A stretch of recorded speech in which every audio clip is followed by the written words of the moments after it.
If they give you 10 million pesos, you will not have joy. As a matter of fact, if you cannot manage it, you will die in the next 3 days. If they look for you, they don't see you, they will go to the mortuary because you have the money will carry you places. You want to do 10 things at the same time and you just rush.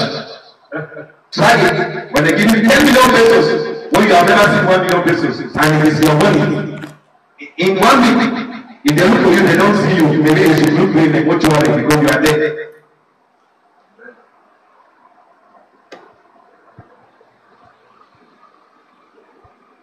But listen to me.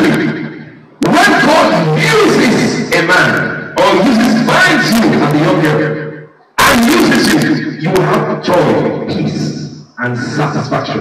Amen. A man and a woman get married, they are looking for joy. And it is true, there is some fulfillment. There is no real fulfillment. Each of you, they not join together to solve the world. When God is not the center of your coming together, there is no joy. You'll be tired seeing that old face every day. She'll be tired seeing that face every day. Seriously. But when God is in the midst of it, wow, that face is with you every day. Amen. There was the joy of the presence of the Lord. There was Peter and the rest. They were in the mountain of transfiguration, remember? And Jesus Christ transfigured. He showed part of heaven on earthly basis. And the joy of the presence was so much, Peter forgot that he was married. Peter said, let's build a house here and remain here. A married man with wife. A married man should say, let's do quickly and let me go to my wife. But Peter said, let us build a house and live in here to show you the joy that was there in the presence of God. It's a good thing to serve the Lord. Don't have anything else. It's a good thing to serve the Lord. Amen. I gave my life to Christ, or Christ came into my life when I was 17. And today? Who is 17 years old? Going to 17. I was born again about this age.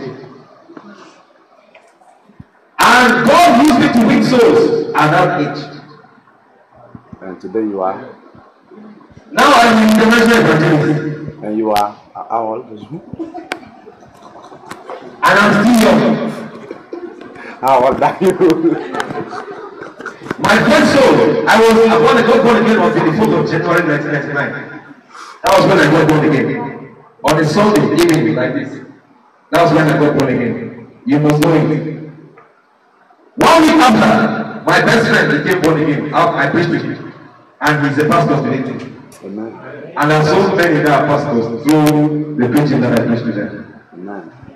In America, pastors. In South Africa, pastors. In Cameroon, so many pastors winning souls. Can I ask you something? When the souls will be now all rewarded, they want to reward for the souls. Do you know who God will reward? God will reward it from the one who started the thing. From the one who used to be to this. Yearly, there is a big reward when you are used by the God who created you. Amen. Youth service and youth fellowship is not just exciting, it's exciting to a young man like us. But beyond excitement, there should be purpose. You should define who you really are and where you are going at this age, not when you are old. I see people who build big churches for God in this church. Oh yes, come on. I see people that will stand in governmental authority in this land. Come on. They are not saying amen. Amen. They are saying big things. Maybe I should say, I see people that have 1,000 pesos. They will say amen. No, I see people God will use to place in authority in this nation and influence and outlet in this nation from this meeting. Amen. Do you know how God does it? God likes to take these foolish things and despise the wisdom of men. Amen. God does not come to take better things to make them better. He takes foolish things to make them better and best. Amen. How will you have known that Jesus the Christ who have been born in a manger, in a cow. How do you call cow? Carabao? Carabao. House of Carabao. Baka, right? Baka. House of Baka. Baka, whatever. That is where King Jesus was born. Amen. That's where the one who to save the whole world should be born. Amen. Is not wise. That's why the people will not believe. Because according to prophecy in Isaiah chapter 5, verse 9, they say, behold, a king, a child is born, a son is king, and the government shall be upon the shoulder of him, and it shall become castle. Wonderful. So they were thinking something big, and behold, the big thing started small in a foolish place. Now, big things are about to happen right now. Amen. Oh my God. I don't understand it. Oh. Big things are about to happen right now. The big things come as a blessing in your spirit. It may take time, but it will generate, and one day it will influence the whole world. There was a man of God who blessed me in Ghana. He's called Dr. Abdul. He blessed me so much. In fact, he poured anointing upon me. He made me preach more. This guy, when he was young, like you, he saw airplane passing over the Azim of the room. And his mother was so poor, very poor family. They were doing cultivation. And this plane will pass over. You know what he said? He looked at the plane going like that. He said, Mom, you see that thing that has gone up that day? Me, I will enter that thing and go to America and become a great man and come back to Ghana. The mother said, shut up. If big people are talking, you are talking. When you have enough money to eat, you are talking about entering that building. He grew up and he once said that to his mother. You know what happened? One day, he went to Russia on scholarship. Russia. When he went to Russia on scholarship, from there he went to America. And from in America, he became a medical doctor. Wow. He came back to Ghana and he has started a very big hospital, Mana Hospital.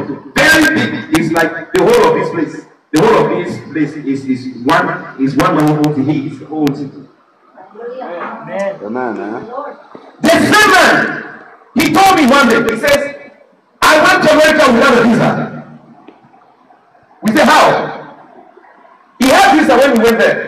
And he came back. So he went to apply for visa. They said, no, they will not give you visa. And his wife and children were there. They refused the visa. You know what he did? He came back and prayed tongues. He prayed the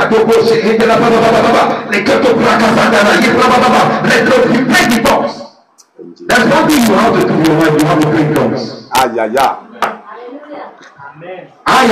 If there's one thing you have to do with the strength you have to say, Father, I want to take 1 hour and pray tongues in the spirit for 1 hour as a young man. When you have children, when you have asawa and all the asawas, you will not have so much time to pray in tongues. You should pray in tongues right now. Yeah. I can't pray in tongues 3 hours when I was 17 years old. Hallelujah. Amen.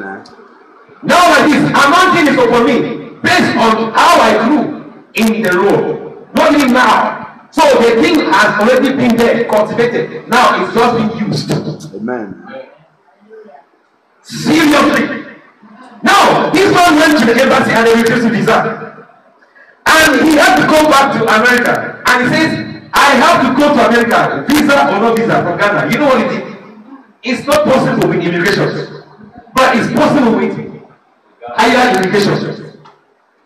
He went and he prayed in tongues and prayed tongues. He took his passport, he took his baggage, and he went to the airport. Visa, Wala visa, and he paid his ticket. How can you go and pay ticket when you don't have visa? He paid, and he went there. They gave him boarding pass. Before they gave him boarding pass, he passed, and he stood. He gave his passport. The guy did not see it well. He saw old visa, he thought it was new visa, and gave him boarding pass. He passed. And the steward, the air steward does not look at visa, they look at their ticket. She is not concerned with visa. The one in the plane, the girls, those girls, they don't care about your visa, they care about your ticket. They are interested in payment that you pay for their plane. So she took the thing and saw a ticket, valid, enter. Man of God has not had visa. Man of God is in plane going to America. Plane flew until America, is it Dallas, Texas airport when he was there. The immigration, look at it, and they saw all visa. American people, they are I don't know whether the Holy Ghost was Holy Ghost did not take this one. They would have to see their eyes. He saw visa, expired visa, no visa to enter America. And he asked the man, how did you do this? He asked the man, he says, how did you do this? He says, I don't know. God told me to come because my family is here. They look at it, they look at themselves. The immigration officer, they look at themselves. They could not understand. They stamped in entry, they say, go.